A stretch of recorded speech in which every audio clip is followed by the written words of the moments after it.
जिस उपदेश से राम जी को राजकुमार भगवान राम बने, वो उपदेश आप सुन रहे हैं। कितना ऊंचा ग्रंथ है। इसको वाल्मीकि रामायण भी बोलते, योग वशिष्ठ महारामायण भी बोलते। राम तीर्थ ने इसी का बार बार अध्ययन किया था। ये आप भी शांत हो जाएंगे परमात्मा में, और दूसरों को भी शांति देने की क्षमता देने वाला ये सदग्रंथ है। इसको वेदांत का सिद्धांत ग्रंथ बोलते हैं। दूसरे होते प्रक्रिया ग्रंथ। ये करके फिर कब वो आचार्य बनो तब समझो, ये तो थोड़ा पढ़ो और फिर वही सिद्धांत की बात। तो बार बार योग वशिष्ठ महारामायण विचारने योग। ओम श्री सद्गुरु परमात्मने नमः। श्री वशिष्ठ जी बोले, हे रामचंद्र जी, संसार बड़ा आपदा का समुद्र है। इसमें जो कोई श्रेष्ठ पुरुष है वह सत्संग और सत्शास्त्र के विचार से इस समुद्र को उल्लंघ जाता है और परमानंद निर्भय पद को, जो आदि अंत और मध्य से रहित है, प्राप्त होता है। और जो संसार समुद्र के सम्मुख हुआ है वह दुख से दुख को प्राप्त होता है और कष्ट से कष्टतर नरक को प्राप्त होता है। जैसे विष को विष जान उसका पान करता है और वह विष उसको नाश करता है, वैसे जो पुरुष संसार को असत्य जानकर फिर संसार की ओर यत्न करता है सो मृत्यु को प्राप्त होता है। हे रामचंद्र जी, जो पुरुष आत्मपद से विमुख है पर उसे कल्याण रूप जानता है और उसके अभ्यास का त्याग कर संसार की ओर धावता है, वह वैसे ही नष्ट होगा और जन्म मरण को पावेगा जैसे किसी के घर में अग्नि लगे, वह तृण के घर और तृण ही की शैया में शयन करे तो वह नष्ट होगा।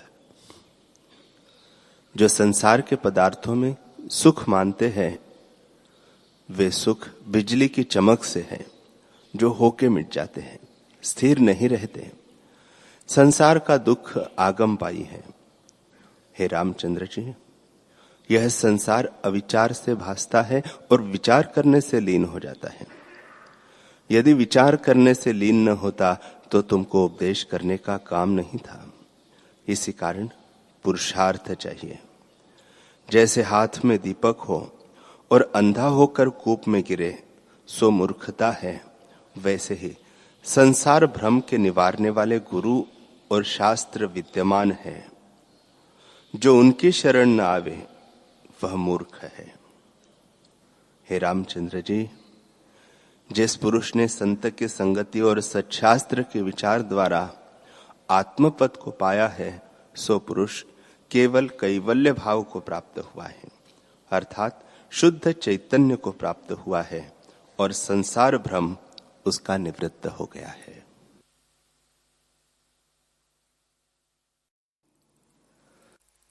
वशिष्ठ जी बोले, हे रामचंद्र जी, अंगनाओं के शरीर आदि भोग और जगत के पदार्थों में कुछ सुख नहीं। ज्ञानवानों को ये सब पदार्थ तुच्छ भासते हैं। वे इसमें आस्था नहीं करते तो फिर पदार्थ की इच्छा कैसे करें। इन भोग ऐश्वर्य पदार्थों से मूढ़ और असाधु संतोष पाते हैं, पर जो ज्ञानवान साधु है वे इनमें प्रीति नहीं करते। जो कृपण अज्ञानी हैं उनको भोग ही सरस है, पर भोग आदि अंत और मध्य में दुख रूप है। जो पुरुष इनमें आस्था करते हैं वे गर्दभ और नीच पशु हैं। हे रामचंद्र जी, स्त्री रक्त मांस और अस्थि आदि से पूर्ण है।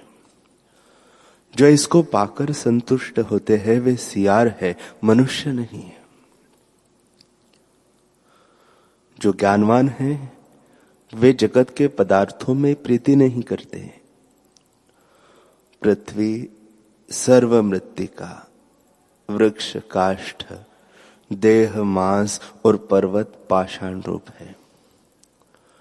पाताल अधः है और आकाश ऊर्ध्व है, सो दिशाओं से व्यापा है। सर्व विश्व पंचभौतिक रूप है, इसमें जो अपूर्व सुख कोई नहीं जिसमें ज्ञानवान प्रीति करे। इंद्रियों के पंच विषय मोक्ष को हरने वाले और विवेक मार्ग को रोकने वाले हैं, और जो कुछ जगत जाल की संपूर्ण विभूति है वह सब दुख रूप है। प्रथम इनका प्रकाश भासता है, पर पीछे कलंक को प्राप्त करते हैं। जैसे दीपक प्रथम प्रकाश को दिखाता है और फिर काजल कलंक को देता है, तैसे ही इंद्रियों के विषय आगमपाई है, इनसे शांति नहीं होती। अज्ञानी को स्त्री आदि पदार्थ रमणीय भासते हैं, पर ज्ञानवान की वृत्ति इनकी ओर नहीं फुरती। अज्ञानी को यह स्थिर रूप भासते हैं, स्वाद देते हैं और तुष्ट करते हैं, पर ज्ञानवान को असत्य और चल रूप भासते हैं और तुष्टता के कारण नहीं होते। ये विषय भोग है, विष की नाई है, और स्मरण मात्र से भी विश्वत मूर्छा करते हैं और सत्य विचार भूल जाता है। इससे तुम इनको त्याग करके अपने स्वभाव में स्थित हो जाओ और ज्ञानवानों की नाई विचरो। हे रामचंद्र जी, जब इस जीव को अनात्म में आत्म अभिमान होता है, तब असंग रूप जगत जाल भी सत्य हो भासता है। ब्रह्मा को भी वासना के वश से कल्प देह का संयोग होता है।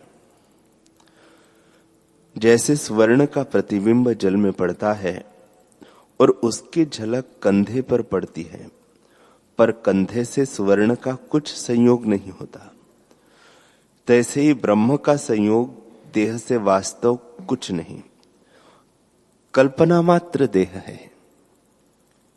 राम जी ने पूछा, हे महामते, आत्मा विरंची पद को प्राप्त होकर फिर यह सघन रूप जगत कैसे रचते हैं, वह क्रम से कहिए। श्री वशिष्ठ जी बोले, हे रामचंद्र जी, जब प्रथम ब्रह्मा उत्पन्न हुए हैं, तब जैसे गर्भ से बालक उपजता है, तैसे ही उपजकर बारंबार इस शब्द का उच्चारण किया कि ब्रह्म ब्रह्म। इस कारण उसको ब्रह्मा कहते हैं। फिर संकल्प जाल रूप और कल्पित आकार मन हुआया। उस मन ने संकल्प लक्ष्मी फैलाई। प्रथम संकल्प से माया उपजती है, फिर तेज अग्नि के चक्रवत फुरने लगा और उससे बड़ा आकार हो गया।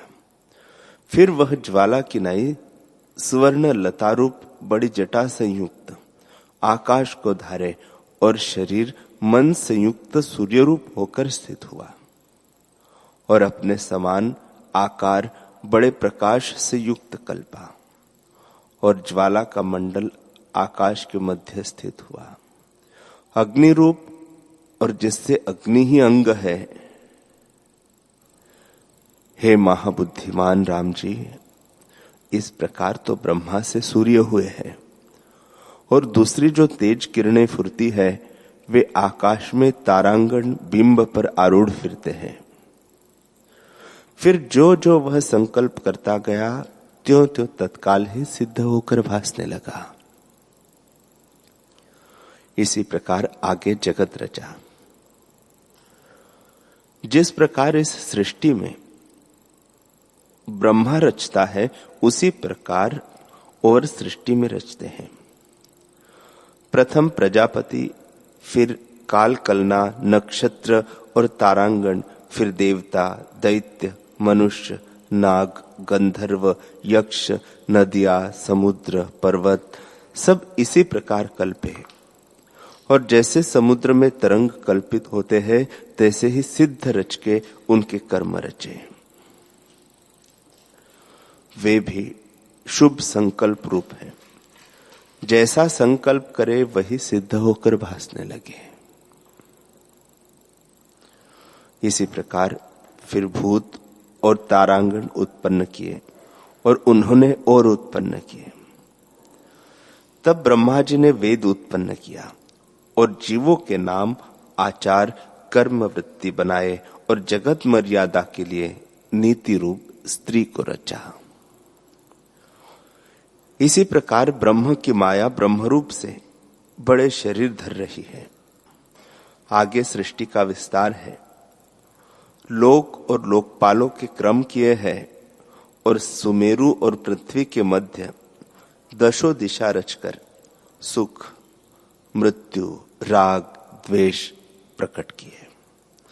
इस प्रकार संपूर्ण जगत त्रिगुण रूप ब्रह्मा जी ने रचा और जैसे उसने रचा है तैसे ही स्थित है। यह जो कुछ संपूर्ण दृश्य भासता है वह सब माया मात्र है। इस प्रकार जगत का क्रम हुआ है। संकल्प रूप संसार बड़ा स्थित होकर अज्ञान से भासता है। यह संकल्प से रचा है। संकल्प के वश से जगत की क्रिया फैलाता है।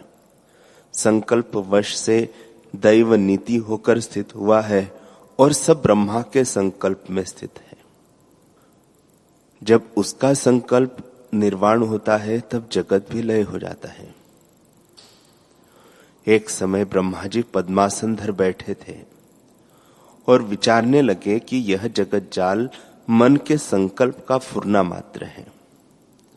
मन के फुरने से उपज आता है और नाना प्रकार के विचार संयुक्त व्यवहार इंद्र, उपेंद्र, मनुष्य, दैत्य, समुद्र, पर्वत, पाताल, पृथ्वी से लेकर सर्व जगत जाल माया मात्र और बड़ा फैल रहा है। इसलिए अब मैं इनसे निवृत्त हूं।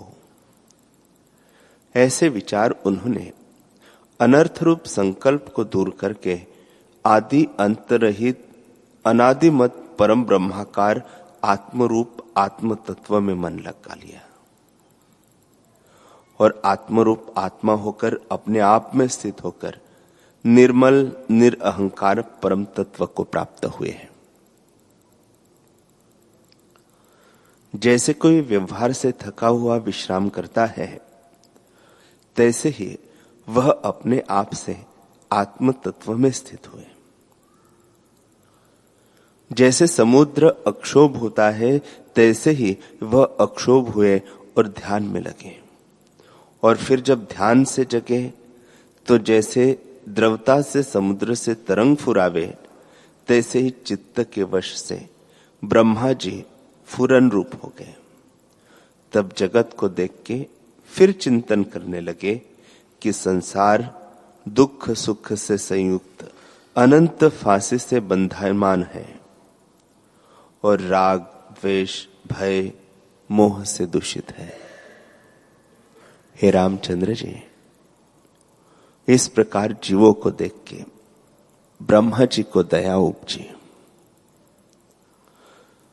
तो अध्यात्म ज्ञान से संपन्न वेद विद और वेदांत प्रकट किए और बड़े अर्थ संयुक्त नाना प्रकार के शास्त्र रचे। फिर जीवों की मुक्ति के निमित्त पुराण रचे और परम पद जो आपदा से रहित है उसमें स्थित हुआ। जैसे मंदराचल पर्वत के निकले से क्षीर समुद्र शांत होता है तैसे ही शांत रूप होकर स्थित हुआ और फिर उसी प्रकार जाग के जगत को देख मर्यादा में लगाया।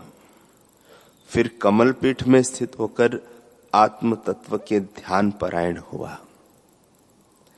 इसी प्रकार जो कुछ अपने शरीर की मर्यादा ब्रह्मा जी ने की है उसी प्रकार नीति के संस्कार पर्यंत क्रीड़ा करते हैं और कुलाल के चक्रवत नीति के अनुसार ही विचरते हैं। जैसे ताड़ना और वासना से रहित चक्र फिरता है तैसे ही वह जन्म मरण से रहित है। उसको शरीर के रखने और त्यागने की कुछ इच्छा नहीं और न कुछ जगत की स्थिति और न अनिस्थिति में इच्छा है। वह किसी पदार्थ के ग्रहण और त्याग की भावना में आसक्त नहीं होता और सब में समबुद्धि परिपूर्ण समुद्रवत स्थित है। कभी सब संकल्पों से रहित शांत रूप हो रहते हैं और कभी अपनी इच्छा से जगत रचते हैं, परंतु उनको जगत के रचने में कुछ भेद नहीं। सर्व पदार्थों की अवस्था में तुलना है। हे रामचंद्र जी, यह मैंने तुमसे ब्रह्मा जी की स्थिति कही है। यह परम दशा और भी किसी देवता को उपजे तो उसको समता जानिए, क्योंकि वह शुद्ध सात्विक रूप है। सृष्टि के आदि जो शुद्ध ब्रह्म तत्व में चित्त कला फुरी है, वही मन कला ब्रह्मरूप होकर स्थित हुई है। जब फिर जगत के स्थिति क्रम में कल्पना उत्पन्न होती है, तब वही ब्रह्मरूप आकाश पवन को आश्रय लेकर औषध और पत्रों में प्रवेश करती है। कहीं देवता भाव को, कहीं मनुष्य भाव को, कहीं पशु पक्षी तिर्यक आदि भाव में प्राप्त होती है और कहीं चंद्रमा की किरण द्वारा अन्न आदि औषध में प्राप्त होती है। जैसे भाव को लेकर चित्तकला फुरती है, तैसा ही भाव शीघ्र उत्पन्न हो आता है। कोई उपजकर संसार के संसर्गवश से उसी जन्म में बंधन से मुक्त हो जाते हैं, क्योंकि उन्हें अपने स्वरूप का चमत्कार होता है। कोई अनेक जन्म से मुक्त होते हैं और कोई थोड़े जन्म से मुक्त होते हैं। हे रामचंद्र जी, इस प्रकार जगत का क्रम है।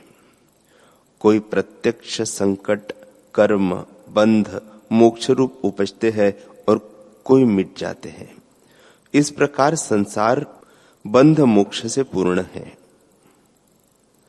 जब यह कलनामल नष्ट होता है, तब संसार से मुक्त होता है, और जब तक कलनामल है, तब तक यह संसार भासता है। श्री वशिष्ठ जी बोले, हे महाबाहो रामचंद्र जी, इस प्रकार ब्रह्मा जी ने निर्मल पद में स्थित होकर सर्ग फैलाया। संसार रूपी कूप में जीव भ्रमते हैं और जीव रूपी टीडी तृष्णा रूपी रस्सी से बंधे हुए कभी अधः और कभी ऊर्ध्व को जाते हैं। जब वासना रूपी रस्सी टूट पड़ती है, तब ब्रह्म तत्व से उठे ब्रह्म तत्व में एकत्र हो जाते हैं। ब्रह्म सत्ता से जीव उपजते हैं और फिर ब्रह्म सत्ता में ही लय होते हैं। जैसे समुद्र में मेघ जलकण के धूम्र द्वारा उपजते हैं और फिर वर्षा से उसी में प्रवेश करते हैं, तैसे ही जब तन्मात्रा मंडल से चित्तकला निकलती है, तब उसी के साथ जीव एक रूप हो जाते हैं। जैसे मंदार वृक्ष के पुष्प की सुगंध वायु से मिलकर एक रूप हो जाती है, तैसे ही चित्तकला जीवत तन्मात्रा से मिलकर प्राण नाम पाती है। इस प्रकार प्राण वायु से आदि तन्मात्रा जीव कला को खींचने लगता है। जैसे बड़े प्रचंड दैत्य के समूह देवताओं को खींचे, तैसे ही खींचा हुआ जीव तन्मात्रा के एक रूप हो जाता है। जैसे गंध और वायु तन्मय होते हैं, तैसे ही वह प्राण तन्मात्रा जीव के शरीर में वीर्य स्थान में जाकर प्राप्त होता है और जगत में उपजकर प्राण प्रत्यक्ष होते हैं।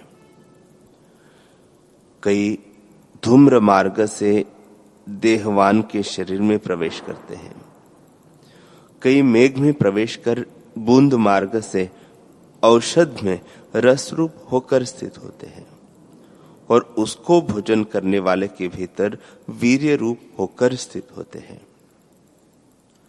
कई और प्राणवायु प्रकट होते हैं और चर स्थावर रूप होते हैं। कई पवन मार्ग से धान के खेत में चावल रूप स्थित होते हैं और उनको जीव भोजन करते हैं तो वीर्य में प्राप्त होते हैं। और नाना प्रकार के रंग भेद से प्राण धर्म उपजते हैं और कोई उपजने मात्र से जीव को परंपरा तन्मात्रा से वेष्टित जब तक चंद्रमा उदय नहीं हुआ आकाश में स्थित होते हैं। और जब चंद्रमा उदय होता है तब उसका रस जो शीतल किरणों और श्वेत क्षीर समुद्र है उसमें जा प्राप्त होते हैं और उसके अंतर्गत होकर पात्र औषध में स्थित होते हैं। जैसे कमल पर भंवरे आकर स्थित होते हैं तैसे ही औषध में जाकर जीव स्थित होते हैं और फल में स्वाद रूप होकर स्थित होते हैं। जैसे गन्ना रस से पूर्ण होता है तैसे ही जीव से औषध और फल पूर्ण हो जाते हैं। जैसे दूध से स्तन पूर्ण होते हैं तैसे ही जीव से फल पूर्ण होते हैं। जब वे फल परिपक्व होते हैं तो उनको देहधारी भक्षण करते हैं और उसमें जीव वीर्य और जड़ात्मक रूप होकर स्थित होते हैं। वह सुषुप्ति वासना से वेष्टित हुए गर्भ पिंजर में पड़ते हैं। हे रामचंद्र जी, जैसे मृत्तिका में घट आदि, काष्ठ में अग्नि और दूध में घृत सदा रहता है तैसे ही वीर्य में जीव रहता है।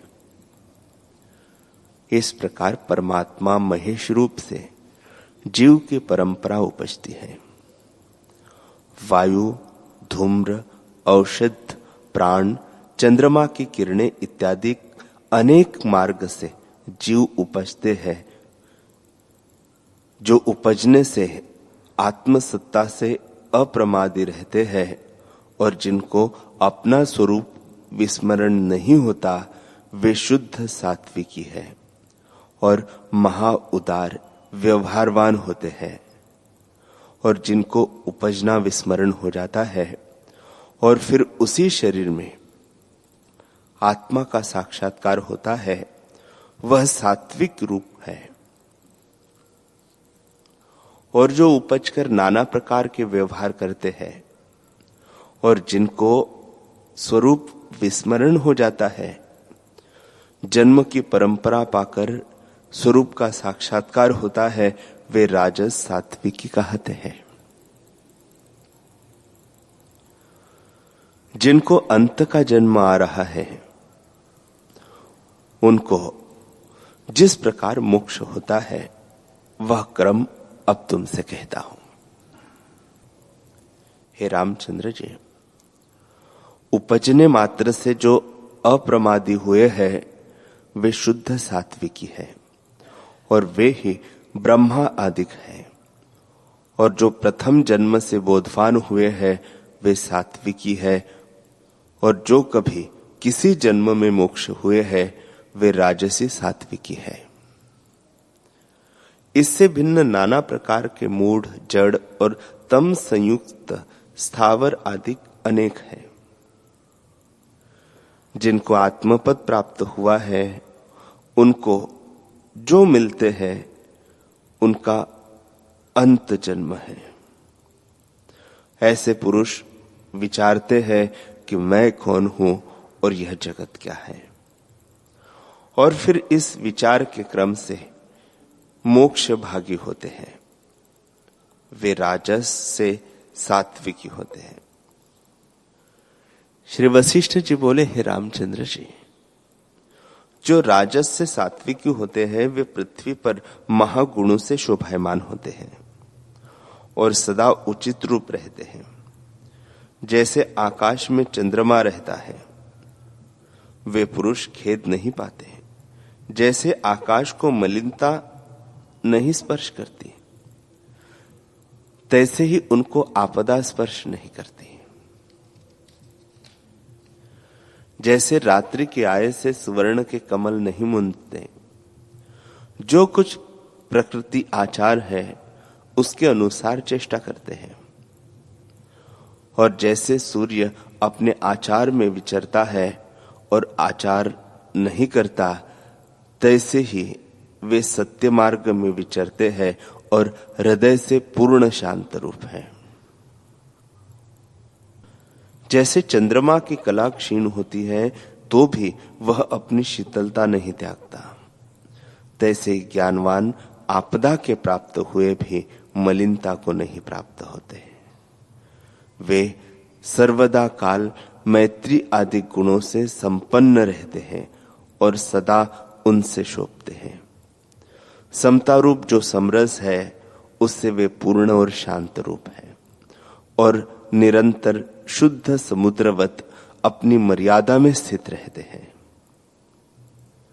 हे रामचंद्र जी, तुम भी महापुरुषों के मार्ग में सदा चलो और जो मार्ग परम पावन, आपदा से रहित और सात्विकी है उसके अनुसार चलो, तब आपदा के समुद्र में तुम न डूबोगे।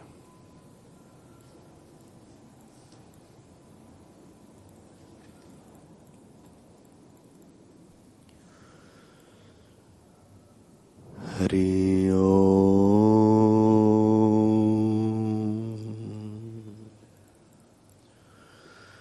हरि ओम।